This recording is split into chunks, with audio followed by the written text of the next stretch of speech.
আজকে তারেক রহমানের কিছু ভিডিও দেখলাম, খুবই ভালো লাগলো।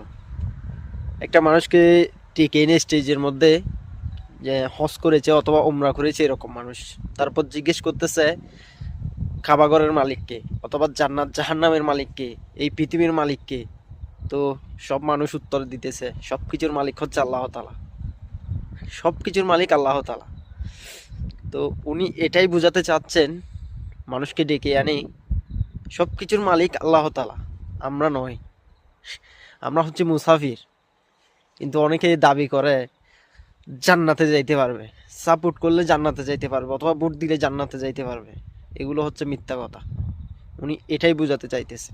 তারপর একজনকে দেখলাম, উনি যেই চেয়ারে বসেছে সেই চেয়ারে নিয়ে ডেকে এনে ওই সেই চেয়ারে বসাচ্ছে। এটাই হচ্ছে ভালো কাজ। এটাই এই কাজগুলো হচ্ছে আমরা চাই। নেতার মতো নেতা হতে হবে। আমরা চাই নেতার মতো নেতা হতে হবে, যার কাছে ধনী গরিব কোনো পার্থক্য থাকবে না।